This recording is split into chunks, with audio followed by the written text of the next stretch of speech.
So I grew up thinking that everyone was prettier, smarter, stronger, braver than I was. And as I got older, I just changed it to they have a better job, nicer car, nicer clothes. But what I really thought was that they all knew something that I didn't know about how to do it all well and how to be successful. And I wanted that.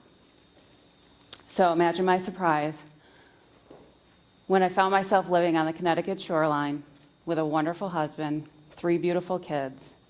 I had a great job, 2 cars in the driveway, a dog, a cat, and a fish. I had the perfect family.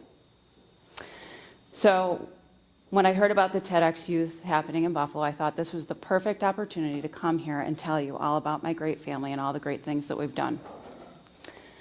So here's a picture of my son, Brett, who's in the audience actually. This is when he was 8 years old. He came to me and he said, "Mom, did you know that 6,000 people die every day from water-related diseases?" And I said, "No, I didn't." And he said, "Yeah, and there's this life straw. It costs $5, and the kids can drink right out of a dirty river and get clean drinking water with it. Maybe I could start a fundraiser at my school." So we figured it out. He did. And from there, he took his mission to service groups, churches, and schools, raising awareness about the issue and raising a lot of money to send these life straws where they were desperately needed. While he was at a presentation giving one, my older daughter came across an organization called Simply Smiles. And they work with children who are growing up below the poverty level on an Indian reservation in North Dakota. So we found out a way to buy $1,000 worth of winter clothing for only $200 simply by shopping for them off season. That's when Abigail came to me. She said, "Mom, Brett has a thing and Skylar has a thing and I don't have a thing." I said, "Abby, you're only 6 years old. You don't need to have a thing." But she found her thing. She took a class after school, learned how to sew. She found some extra material down in the basement, and she decided that she would make silky blankets for babies who need them. So between her friends coming over and sitting on the front porch, her school group and other groups that we got together to do this with us, we were able to send 100 silky blankets to the pediatric oncology department at Yale New Haven Hospital. So that's why I thought I was here today. I thought I was here to tell you all these great things. But 2 years ago, we lost our family business. We lost everything that we had along with it. And 2 weeks ago, my husband went to prison for 2 years. So I had to make a choice. I had to decide what I was going to do. Was I going to come up here and brag to you about all the great things that we've done because I'm really good at that? Or was I going to tell you the truth? And the truth is all of it. It's all the good stuff and it's everything else. I realized that when I started talking to people and telling them what we were really going through, what our day-to-day struggles were really like, that's when I heard about their problems. That's when I heard that they had a parent who was sick, or a brother who's an alcoholic, or that their house was in foreclosure. Things they might not have shared otherwise. And since then, my friendships have become more real and stronger because of it. So what I now know is that everyone has a struggle, equally devastating to them. And it doesn't matter what the event is in our life. It's the choices that we make every day after them. So I knew I was still supposed to be here in front of you all today to talk to you, but my message is simply choice. It's about the choices we make. And I was certain that I was supposed to be here today because when I called a friend the other day and said, "What did I get myself into? I'm a nervous wreck about doing this presentation," she said, "Find a good luck charm that you can hold on to that'll make you feel good." So I got in my car that day and I looked over and I had bought a little silver token with a dragonfly on it in honor of my niece a few years ago, and it's been sitting in my car ever since. So I picked it up and I thought, perfect, I'll have my niece with me. And I flipped it over and it says, "Imagine." Imagine that.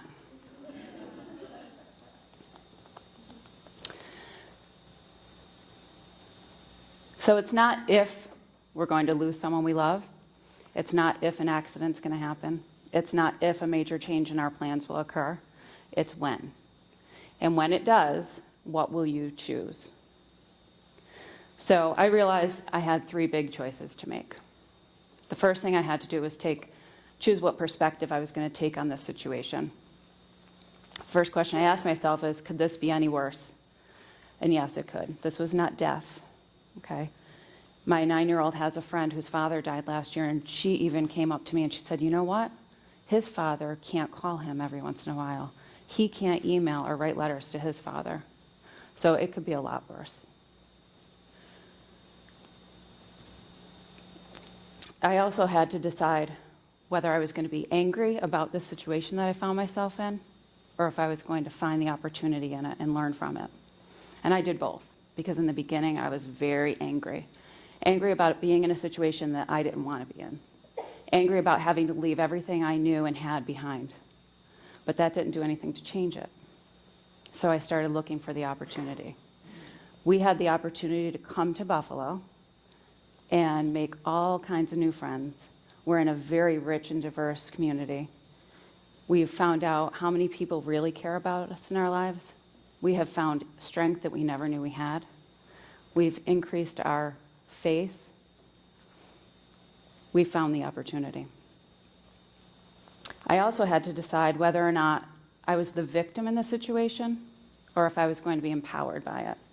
And again, I tried both. So at first, I was the victim. I dressed like the victim. I acted like a victim. I talked like the victim. And I noticed myself one day at a school event where I had been, kind of the life of the party. I knew all the parents. I was always involved with everything. And I saw that night I had dressed really poorly and didn't have any makeup on and wasn't really talking to anybody anymore. And I thought, you know what? I look like a victim right now. And I'm not. This is not who I am. So I had to really think about who I am and what I wanted to get out of the situation. So when I was sitting on my couch with tears in my eyes, no job, no money, just problem after problem, 3 kids who I was trying to keep going, I created a vision board. And this is the board that I made.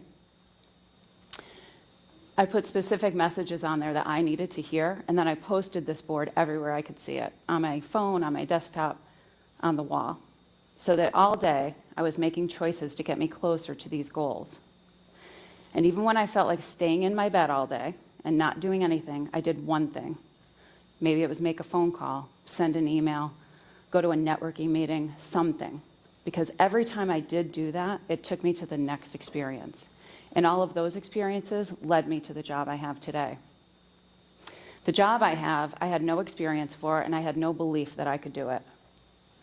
But I knew it would be a good move for my family. I knew my family needed it. Part of the interview process was coming up with a PowerPoint presentation and giving it to the regional vice president of the corporation. Very intimidating.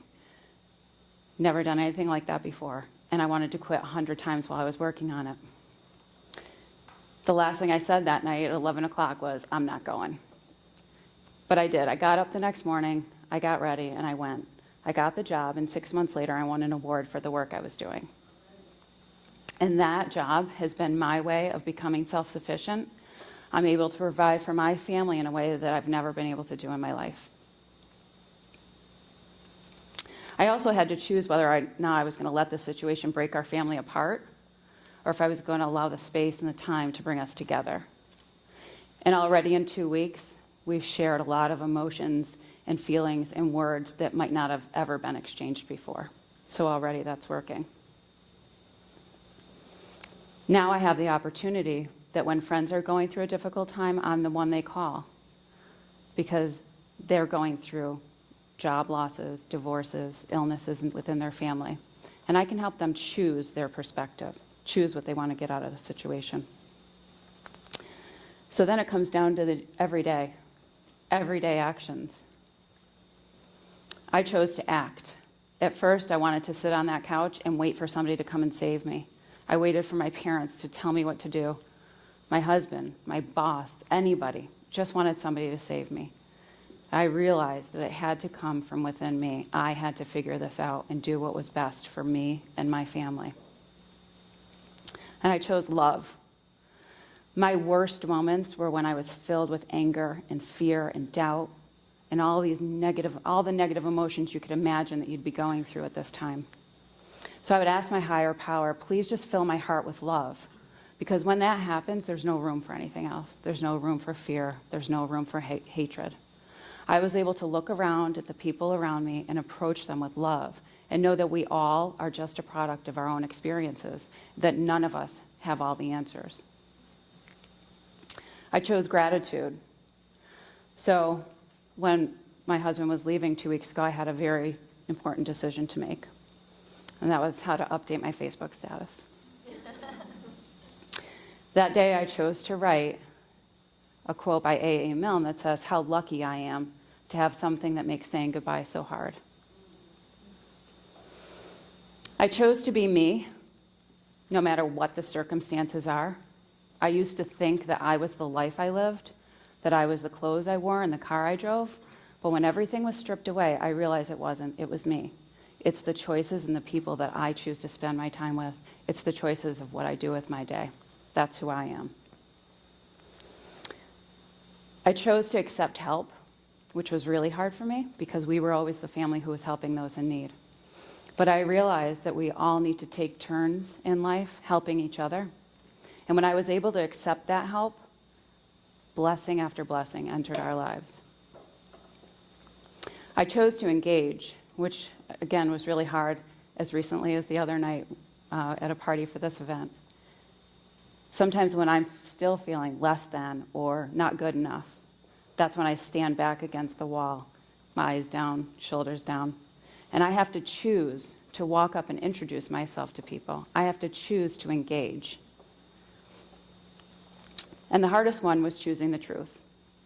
So a couple weeks ago, well, it couldn't have been more than that, I went to pick up my kids from a friend's house. And the father said, "I just want to let you know, we told our kids that your husband took a government job in Europe for a couple years." And I started to laugh until I realized he was serious. And I said, "Well, if you're not comfortable with the truth, then we won't share that with them. But this is my kids' lives. This is what we're doing. And they actually appreciate when people know what's happening and that they can talk freely about it." So I would ask you to choose your words carefully. When people ask me how I'm doing, it's always been a hard question for me. Past few years, it's a hard question to answer. But I always answered it with, "I'm okay right now. I'm strong. I'm struggling," which was honest, but still fighting.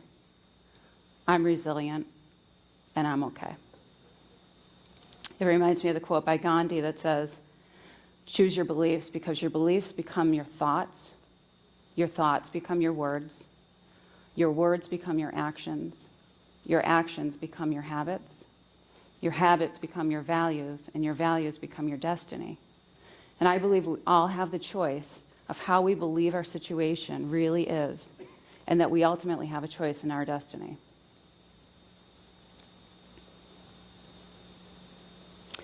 So my story is not over. We have a lot of ups and downs still to come, and I understand that. But I know that the lessons that I teach my kids today are the lessons they'll teach their children when they are grown. And so our story really will continue to move on. And right now you are only in one chapter of your lives. It's like a choose your own adventure book. You get to choose the ending. And if something gets in your way, you get to choose again.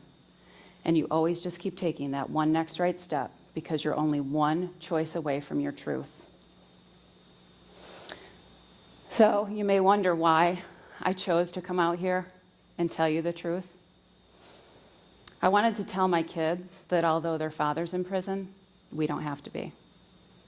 That there's a freedom and honesty that they deserve.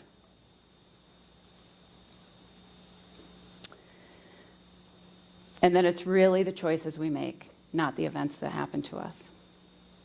So nowadays, there are probably some people who say, you know, those Leckys aren't so perfect after all. Actually, that's something I forgot to tell you in the beginning, was that a lot of times in our little town, I used to hear that. I wish I was a Lecky, or I want to be a Lecky. Maybe not so much anymore. But that's okay. Because now I know that no one out there has all the answers. No one knows anything that I don't know about how to do it all right. Every day we're just making choices to get closer to our own answers. I choose love, I choose gratitude, and I choose forgiveness for my perfectly imperfect family and I wouldn't choose any other life than the one I have today. Thank you.